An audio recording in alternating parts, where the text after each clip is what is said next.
Hello दोस्तों, आज मैं आपको सुनाने जा रहा हूँ एक ऐसी कहानी जिसे सुनकर आपके होश उड़ जाएंगे। ये कहानी है एक ऐसे लड़के की जिसकी किस्मत रातों रात ऐसी पलटी कि वो अरबपति बन गया। मेरे दादाजी ने मरते वक्त मुझसे कहा था कि घर में 100 अरब रुपए छिपे हैं, पर वो ये बताना भूल गए कि पैसा रखा कहाँ है और बस निकल बसे। मैंने पूरा घर छान मारा, ईंट से ईंट बजा दी, पर मिला क्या? सिर्फ एक पुराना घिसा हुआ पीतल का तसला। मुझे लगा दादाजी मरते मरते मेरा पोपट बना गए। गुस्से में मैंने हाथ में पकड़ी 5 खाली प्लास्टिक की बोतलें उस तसले में फेंक दी। पर भाई साहब, अगले ही पल जो हुआ उसे देखकर मेरी आंखें फटी की फटी रह गई। वो 5 बोतलें अब 10 बन चुकी थी। मुझे लगा शायद मुझे मोतियाबिंद हो गया है। मैंने वो 10 बोतलें निकाली और फिर से एक बोतल अंदर डाली। कुछ ही सेकंड में वो 2 हो गई। ओ भाई, ये कोई मामूली तसला नहीं था, ये तो कुबेर का खजाना था। एक डालो तो 2 निकलती थी, 10 डालो तो 20। मैंने सोचा, अबे एक बोतल का 10 पैसा मिलता है, अगर मैं इसमें बोतलें भरता गया तो मेरी तो चांदी ही चांदी है। बस फिर क्या था, मैं पागलों की तरह बोतलें अंदर डालता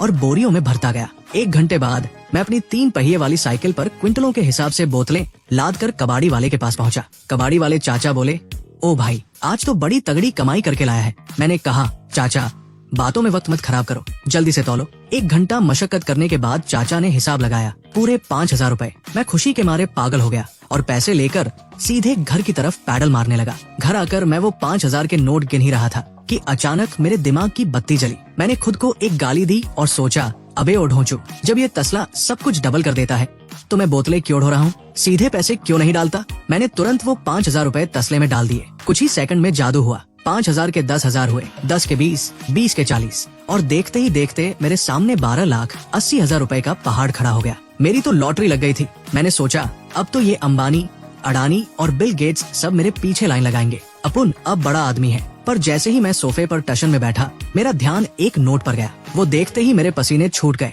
साला, ये जो पैसे कॉपी हो रहे थे, सबका सीरियल नंबर बिल्कुल एक जैसा था। मतलब ये पैसे मार्केट में नहीं चल सकते थे। तभी अचानक दरवाजे पर जोर जोर से लात पड़ने लगी। अबे ओए, दरवाजा खोल और मेरे पैसे वापस कर। मेरी हवा टाइट हो गई। ये ब्लैक टाइगर था, इलाके का सबसे बड़ा गुंडा। 1 साल पहले अपनी क्रश को आईफोन गिफ्ट करने के चक्कर में मैंने इससे उधार लिया था। अभी मैं सोच ही रहा था कि दरवाजा खोलूं या नहीं, तब तक उसने लात मारकर दरवाजा तोड़ दिया। वो बोला, देख भाई, हिसाब साफ है, आज ब्याज समेत पूरे 60,000 चाहिए, वरना तू यहाँ से जिंदा बाहर नहीं जाएगा। मैंने कहा, टाइगर भाई, मैंने तो सिर्फ 16,000 लिए थे। उसने गुर्राते हुए कहा, 16,000 वो, और आज हम 4 लोग यहाँ तक चलकर आए हैं तो हर बंदे का 10-10 हजार किराया भी तो लगेगा ना। मेरे पास उस वक्त सिर्फ असली 5,000 बचे थे। मैंने हाथ जोड़े पर उसने एक जोरदार थप्पड़ मेरे मुंह पर जड़ दिया। मैं दर्द से बिलबिला उठा। वो अपने गुंडों से बोला, इसे मारो साले को। तभी उसकी नजर सोफे पर रखे नोटों के ढेर पर पड़ी। टाइगर की आंखें फटी रह गई। अबे तू तो कह रहा था पैसे नहीं है, ये क्या है? मुझे याद आया कि ये तो वही नकली सेम नंबर वाले पैसे हैं। पर मैंने तुरंत दिमाग चलाया और बोला, अरे टाइगर भाई, मैं तो मजाक कर रहा था। मेरे बाप ने अभी पुश्तैनी जमीन बेची है, ये उसी के पैसे हैं। टाइगर के मुंह में पानी आ गया। उसने कहा, पैसे तो बहुत है, पर तू लेट हो गया है, अब मुझे 5 लाख और एक्स्ट्रा चाहिए। मैंने कहा, अरे टाइगर भाई, आप भी क्या बात कर रहे हैं? आप मेरे अकेले दोस्त हैं जिसने मुसीबत में साथ दिया। ये सारे पैसे पूरे 12,80,000 आप रख लो, हमारा हिसाब बराबर। टाइगर खुश हो गया। उसने मेरे सामने लोन के कागज फाड़े और अपने चेलों के साथ पैसे लेकर चलता बना। मैंने मन ही मन सोचा, बेटा ले जा, जब पुलिस और FBI तुझे पकड़ेगी ना, तब तुझे असली मजा आएगा। टाइगर के जाने के बाद मैं सीधे एक छोटी सी सोने की दुकान पर गया। वहाँ एक सेल्स गर्ल खड़ी थी। जैसे ही उसने मुझे देखा, उसका मुंह बन गया। वो कोई और नहीं, मेरी पुरानी क्लासमेट जोया थी। वो बोली, तू यहाँ क्या करने आया है? ये तेरे जैसे भिखारियों की जगह नहीं है, भाग यहाँ से, अभी एक बड़ा कस्टमर आने वाला है। तभी दुकान का मालिक मिस्टर यांग वहाँ आए। जोया ने तुरंत मेरी बुराई शुरू कर दी। सर, ये मेरा क्लासमेट था, बड़ा फेंकने वाला इंसान है, आईफोन के चक्कर में कर्जा लिया और अब कबाड़ चुनता है, पक्का कुछ चोरी करने आया होगा। मैंने उसकी बातों को अनसुना किया और काउंटर पर रखे सोने के बिस्किट की तरफ इशारा किया। मुझे ये खरीदना है। जोया हंसी, अबे ये हजारों का है, तेरी औकात है? मैंने कुछ नहीं बोला, सीधे अपनी जेब से कैश निकाला और काउंटर पर बिखेर दिया। जोया सन्न रह गई। उसे समझ नहीं आया कि मुझ कबाड़ चुनने वाले के पास इतने पैसे कहाँ से आए। मालिक ने कहा, बेटा ये 10 ग्राम का बिस्किट है, 1.5 लाख का पड़ेगा। मैंने पूछा, मिस्टर यांग, क्या पुराना सोना खरीदते भी हैं? उसने कहा, हाँ, मार्केट रेट से थोड़ा कम में ले लेंगे। क्यों, तुझे ये बेचना है?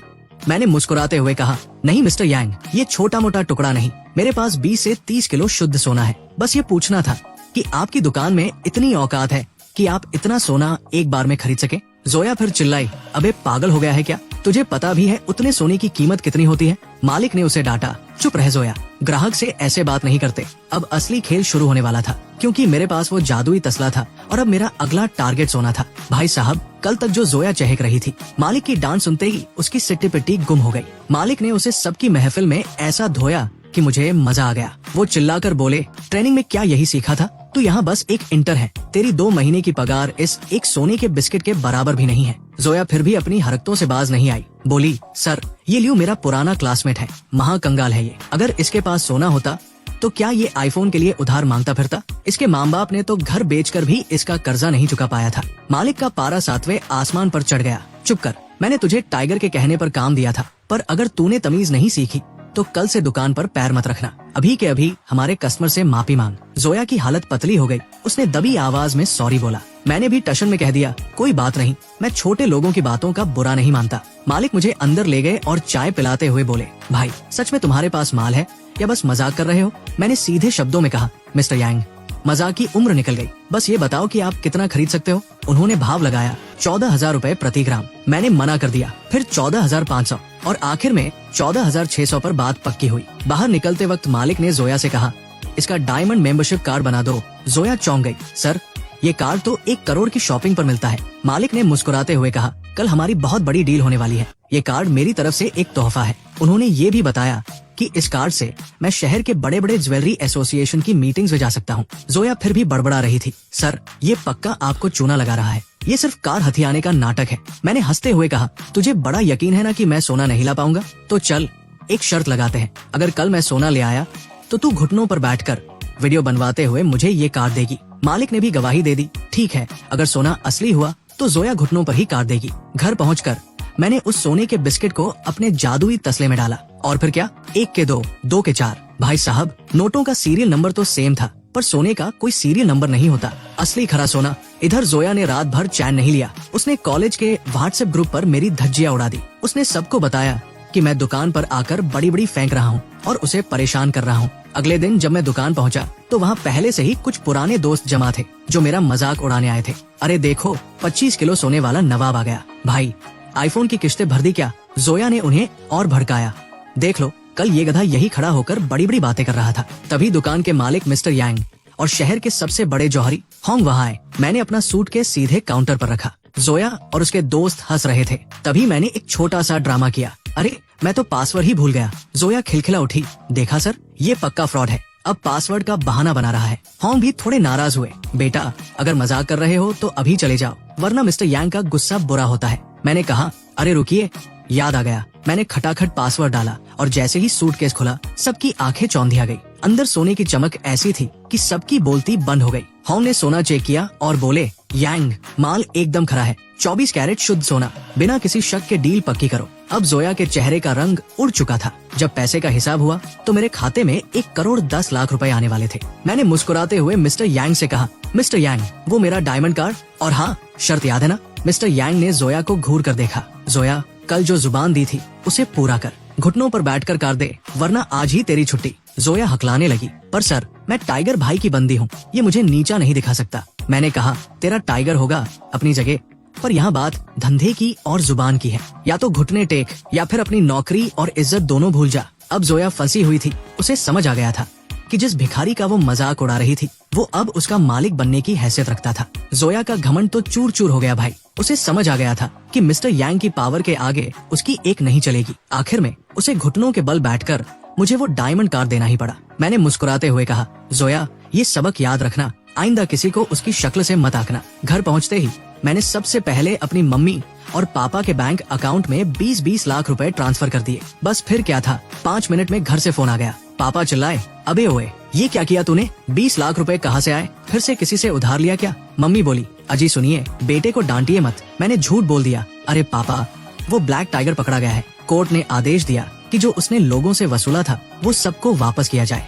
मुझे 50 लाख मिले हैं, 10 लाख मैंने अपने बिजनेस के लिए रखे हैं। पापा बोले, ज्यादा हवा में मत उड़, ये पैसे बचा कर रख, तेरी शादी में काम आएंगे। और सुन, फालतू का बिजनेस छोड़ और कल से मेरे साथ फैक्ट्री में गार्ड की नौकरी पर लग जा। मैं मन ही मन हंसा। पापा, अब बेटा गार्ड नहीं, फैक्ट्री खरीदने की औकात रखता है। अगले दिन मैं अपनी पुरानी साइकिल उठाकर एक बड़ी गाड़ियों के शोरूम पहुंच गया। वहाँ भी वही पुरानी कहानी। एक सेल्समैन जिसका नाम पिंटू था, मुझे देखते ही बोला, ए भाई, ये साइकिल बाहर खड़ी कर और यहाँ से निकल। यहाँ गाड़ियाँ करोड़ों की हैं, तेरा घर बिक जाएगा एक टायर में। तभी वहाँ एक मोटा सा आदमी आया जिसका नाम डैनी था। पिंटू उसे देखकर ऐसे चाटने लगा जैसे वो उसका सगा जीजा हो। अरे डैनी साहब, आइए, आपकी खतरनाक एसयूवी तैयार है। 30 लाख की गाड़ी है, आपके अलावा कौन ले सकता है। मैंने कहा, पिंटू भाई, मैं पहले आया था। उसने मुझे झिड़क दिया, अबे जाना, डैनी साहब वीआईपी है, तू क्या है, तू तो पैदल चलने लायक भी नहीं है। डैनी भी हंसने लगा, बेटा, जब जेब में गरम नोट हो तब शोरूम आया कर। तभी एक नई सेल्स गर्ल सपना मेरे पास आई। सर,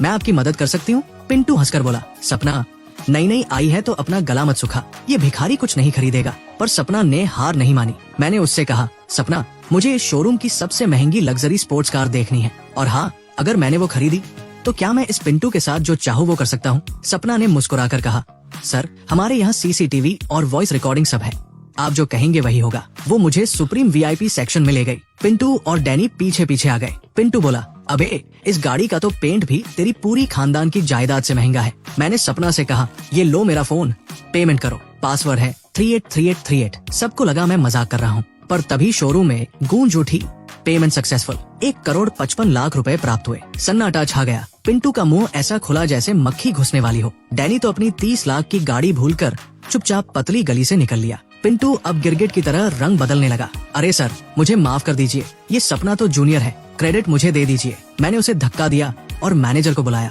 मैनेजर ने कहा, सर, पिंटू हमारा बेस्ट सेल्समैन है, गलती हो गई। मैंने साफ कह दिया, मुझे कुछ नहीं सुनना। इस पिंटू को अभी के अभी नौकरी से निकालो और ब्लैकलिस्ट करो, वरना कल मैं तुम्हारा ये पूरा शोरूम ही खरीद लूं और तुम्हें भी निकाल दूं। मैनेजर ने जब देखा कि मेरे अकाउंट में अभी भी 100 करोड़ से ऊपर का बैलेंस है तो उसकी फट गई। उसने तुरंत पिंटू को दूध में से मक्खी की तरह निकाल फेंका। पिंटू वही फर्श पर बैठकर रोने लगा। मैंने अपनी नई चमकती हुई स्पोर्ट्स कार निकाली और टशन में घर की ओर चल दिया। अब तो बस शुरुआत थी, अभी तो पूरा शहर खरीदना बाकी था। घर पहुँचने के बाद मेरे दिमाग में एक तूफानी आइडिया आया। जब ये जादुई तसला सब कुछ डबल कर सकता है तो अगर मैं इसमें नहा लूं तो क्या होगा। आधे घंटे बाद जब मैं नहाकर शीशे के सामने खड़ा हुआ तो भाई साहब, मेरी स्किन एकदम चमकने लगी थी। मैंने सोचा, अगर ये स्किन साफ कर सकता है तो क्या ये जख्म भी भर सकता है। पर इसके लिए मुझे एक बढ़िया जगह चाहिए थी जहाँ मैं शांति से ये सब टेस्ट कर सकूं। अपनी नई चमचमाती गाड़ी उठाकर मैं सीधे शहर के सबसे आलीशान 7 स्टार होटल पहुंच गया। मैंने रिसेप्शन पर खड़ी लड़की से पूछा,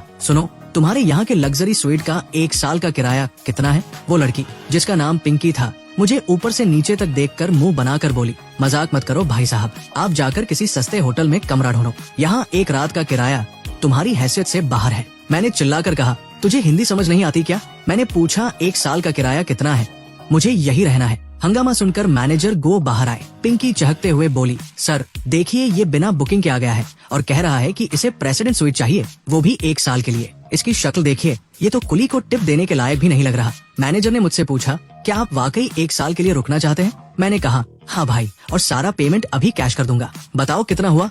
मैनेजर ने जब हिसाब लगाया तो बिल बना 61,64,120 रुपए। मैंने बिना पलक झपकाए पेमेंट कर दिया। मैनेजर के सुर तुरंत बदल गए। स्वागत है सर, आज से ये होटल आपका घर है। उसने मुझे होटल का ब्लैक डायमंड कार्ड थमाया और पिंकी को झाड़ दिया। मैंने पिंकी की तरफ देखकर कहा, देख लिया बेटा, पैसा बोलता है। तभी वहाँ 2 नमूने प्रकट हुए। मेरा पुराना दुश्मन विक्की और उसके साथ वही धोखेबाज नेहा। ये वही नेहा थी जिसके चक्कर में मैंने अपना सब कुछ लुटा दिया था। विक्की आते ही बोला, ओह, तो लियो यहाँ छिपा बैठा है। तूने जोया की नौकरी क्यों छुड़वाई, और ये जो तूने छोटी मोटी लॉटरी जीती है ना, इससे तू बड़ा आदमी नहीं बन जाएगा। मैंने हंसते हुए कहा, विक्की बाबू, अपने बाप के पैसे की गर्मी यहाँ मत दिखा। तू तो खुद एक बिगड़ा हुआ रईसज़ादा है। तेरे शरीर से तो शराब और अय्याशी की बदबू आती है। विक्की चिढ़ गया, जुबान संभाल के, मैं यहाँ का सिल्वर मेंबर हूँ। होटल का नियम है कि कोई आम आदमी मेंबर का अपमान नहीं कर सकता। मैनेजर, इस भिखारी को बाहर निकालो। मैनेजर गो बड़े प्यार से बोले, सॉरी विक्की जी, लेकिन लियो जी हमारे ब्लैक डायमंड मेंबर हैं।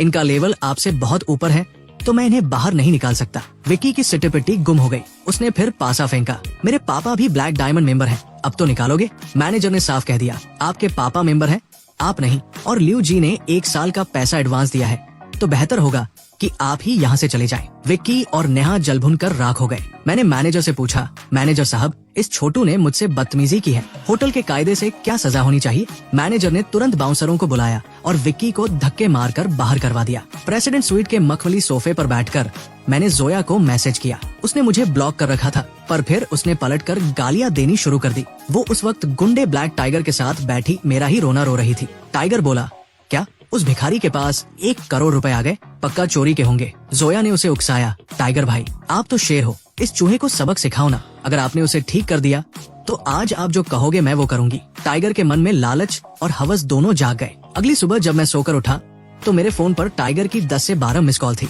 मैं समझ गया कि मछली जाल में फंस चुकी है। मैंने उसे वापस फोन किया। टाइगर गुर्राया, ओ 1 करोड़पति, बहुत बड़ा आदमी बन गया है क्या? फोन नहीं उठाता? मैं तेरे उसी पुराने टूटे हुए कमरे में बैठा हूँ। यहाँ तो तूने नोटों की गड्डियाँ बिछा रखी है। मैंने कहा, अरे टाइगर भाई बस थोड़ा ऐश कर रहा था, आता हूँ। पैसे की क्या बात है, सब अपना ही है। टाइगर बोला, 10 मिनट में यहाँ पहुँच, वरना हर 1 मिनट की देरी पर मैं तेरे 1 लाख रुपए काट लूंगा। मैंने मन ही मन सोचा, बेटा टाइगर, तूने वो 1 करोड़ के नकली नोट देख लिए है ना, अब तू उन्हें हड़पने की कोशिश करेगा और वही तेरी मौत का वारंट बनेंगे। मैं आ रहा हूँ तुझे बर्बाद करने। मैं आराम से तैयार हुआ और अपनी पुरानी बस्ती की तरफ निकल पड़ा। खेल अब शुरू हुआ था। भाई साहब, टाइगर की आंखों में जो लालच की चमक थी ना, उसे देखकर मुझे समझ आ गया कि ये मछली जाल में फंस चुकी है। टाइगर गुर्राया, ओए लिव, ये 500 से 600 लाख तो बाद की बात है, पहले मेरी बंदी यानी जोया की इज्जत का हिसाब कर। तूने उसे नौकरी से निकलवाया, उसकी बेइज्जती की, उसका मेंटल टॉर्चर किया, तो एक खोखा उसका हर जाना और एक खोखा उसकी नौकरी जाने का मुआवजा।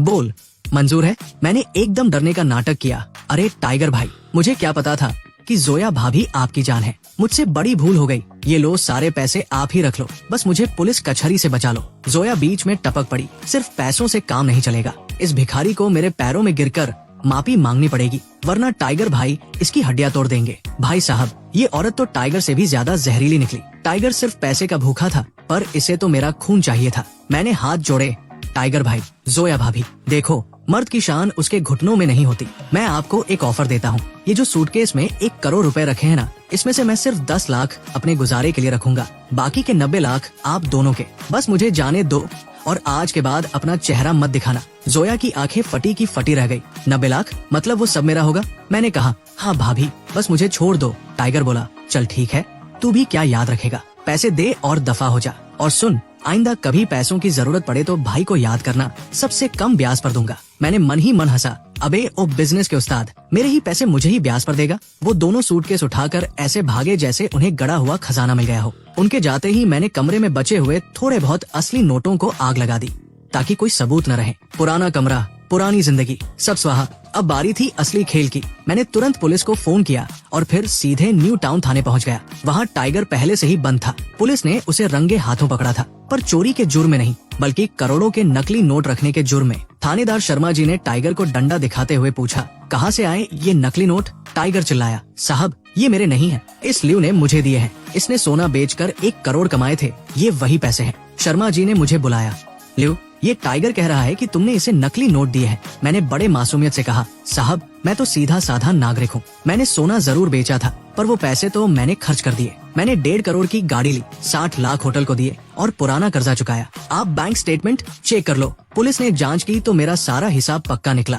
टाइगर के पास जो नोट मिले वो तो हूबहू एक ही नंबर के थे। टाइगर को उम्र कैद की सजा सुनाई गई, पर पता नहीं कैसे जोया बच निकली। शायद टाइगर ने उसे बचा लिया या वो खुद भाग गई। जोया ने मुझे मैसेज किया, भिखारी तूने टाइगर भाई को फंसाया है ना, देख लेना मेरी सहेली नेहा और उसका बॉयफ्रेंड विक्की तुझे बर्बाद कर देंगे। विक्की के बाप बहुत बड़े आदमी हैं, तू उनके सामने कुछ भी नहीं है। मैंने बिना कुछ कहे उसे ब्लॉक कर दिया। अब इस मच्छर की भिन भिनाहट सुनने का मूड नहीं था। तभी सोने की दुकान के मालिक मिस्टर यांग का फोन आया। लियो भाई, पुलिस वाले पूछ रहे थे सोने के बारे में, सब ठीक तो है ना? मैंने कहा, अरे मिस्टर यांग, छोटी मोटी गलतफहमी थी, बाकी आपने सुना? टाइगर भाई नकली नोट छापने के चक्कर में अंदर हो गए। बेचारे बिजनेस जीनियस निकले। मिस्टर यांग हंसे और बोले, छोड़ो उसे, ये बताओ तुम्हारे पास और माल है क्या? मैं सारा सोना खरीदने को तैयार हूँ। मैंने चुटकी ली, मिस्टर यांग कहीं इतना माल न निकल आए कि आपकी दुकान ही छोटी पड़ जाए। कितना खरीद लोगे? मिस्टर यांग बोले, बेटा मेरी जेब तुम्हारी सोच से ज्यादा बड़ी है, कल दुकान आओ, बात करते हैं। अगले दिन मैं 60 किलो सोना लेकर उनकी दुकान पहुंच गया।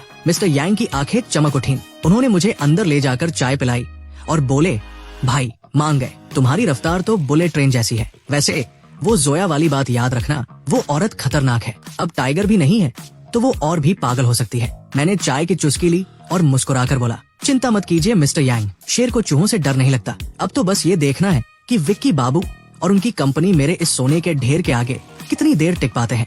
मिस्टर यांग के साथ मेरी डील तो पक्की हो गई, पर मुझे पता था कि जोया इतनी आसानी से हार नहीं मानेगी। टाइगर तो जेल चला गया, पर जोया को डर था कि अगर उसके पुराने कारनामे खुले तो वो भी चक्की पीसेगी। ऊपर से मेरी रईसी उसे कांटे की तरह चुभ रही थी। उसने मेरी जासूसी शुरू कर दी। मैं जैसे ही होटल पहुंचा, मुझे एहसास हो गया कि कोई मुझ पर नजर रख रहा है। सोफे पर चश्मा और मास्क लगाए एक लड़की मैगजीन पढ़ने का नाटक कर रही थी, पर उसकी नजरें मुझ पर थी। वो जोया ही थी। मैंने मन ही मन कहा, चलो मछली जाल की तरफ बढ़ रही है। रात के 9 बजे मैं जानबूझकर अपनी गाड़ी लेकर न्यू टाउन की तरफ निकला। जोया टैक्सी लेकर मेरे पीछे लग गई। मैंने रास्ते में ही मिस्टर यांग के बताए हुए एक जासूस हर्ष भाई को फोन किया। हर्ष भाई फौज से रिटायर थे और अब अपनी सिक्योरिटी कंपनी चलाते थे। मैंने उन्हें सब समझा दिया। हर्ष भाई, 2 चूहे मेरे पीछे पड़े हैं, एक जोया और दूसरा वो रईज़ादा विक्की। इन पर नजर रखिए और विक्की के बाप, जो खुद को बहुत बड़ा 30 मार खां समझता है, उसकी भी कुंडली निकालिए। मैं अपने पुराने कमरे में पहुंचा। जोया अंधेरे में छिपकर देख रही थी। मैंने जानबूझकर खिड़की खुली रखी और उसे दिखाया कि कैसे मैं तसले से सोने के बिस्किट निकाल रहा हूँ। जोया की आंखें फटी की फटी रह गई। उसे लगा उसे अलादीन का चिराग मिल गया है। मैं वहाँ से नकली तसला और कुछ सामान लेकर निकला। जोया को लगा कि वो अकेले मुझसे ये तसला नहीं छीन पाएगी, इसलिए उसने विक्की को फोन घुमाया और उसे इस जादुई तसले के बारे में बताया। विक्की पहले तो नहीं माना, पर सोने के लालच में वो भी इस खेल में कूद पड़ा। हर्ष भाई ने मुझे खबर दी, लियो भाई, विक्की और जोया कैफे में बैठकर आपकी सुपारी देने की प्लानिंग कर रहे हैं। मैंने कहा, ठीक है, अब असली खेल शुरू करते हैं। मैंने हर्ष भाई से कहा कि बिल्कुल वैसा ही दिखने वाला एक नकली पीतल का तसला ढूंढ कर लाओ। 3 दिन बाद मैंने असली तसला लॉकर में छिपा दिया और नकली तसला अपने होटल के कमरे में मेज पर रख दिया। डिनर के वक्त मैं जानबूझकर अपनी रूम की टेबल पर छोड़ आया। जोया ने मौका ताड़ लिया और चाबी उड़ा ली। हर्ष भाई का फोन आया, भाई उन्होंने तसला उठा लिया है और शहर के बाहर एक पुराने गोदाम की तरफ जा रहे हैं। मैंने मुस्कुराकर कहा, पुलिस को रेडी रखिए, अब धमाका होगा। उधर गोदाम में विक्की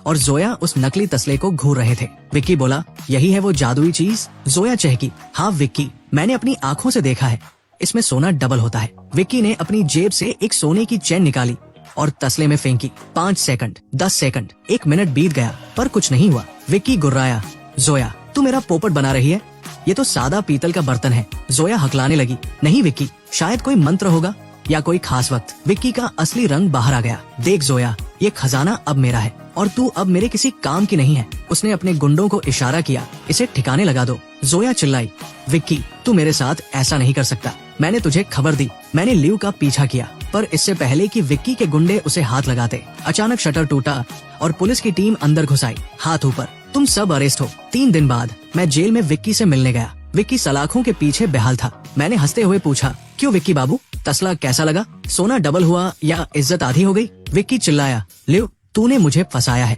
वो तसला नकली था। मैंने शांति से कहा, अबे ओ ढोंचू, तसला तो नकली था ही, पर जादुई तसला जैसी कोई चीज दुनिया में होती ही नहीं है। वो तो बस तुझे और उस लालची जोया को फंसाने का एक तरीका था। तुम लोग इतने गिर गए कि एक पीतल के बर्तन के लिए जान लेने पर उतारू हो गए। कोर्ट ने विक्की को चोरी के जुर्म में 5 साल की सजा सुनाई। जोया को भी टाइगर के साथ पुराने केसों और चोरी के चक्कर में 12 साल की चक्की पीसने भेज दिया गया। विक्की का बाप अभी बच गया है, पर मुझे फिक्र नहीं है। मेरे पास अब मेरा असली जादुई तसला है और अपार दौलत। अब मैं शहर का असली किंग हूँ। जाते जाते मैंने आसमान की तरफ देखा और बुदबुदाया, दादाजी थैंक यू, आपने सही कहा था, घर में ही खजाना छिपा था। और यही हमारी स्टोरी खत्म होती है।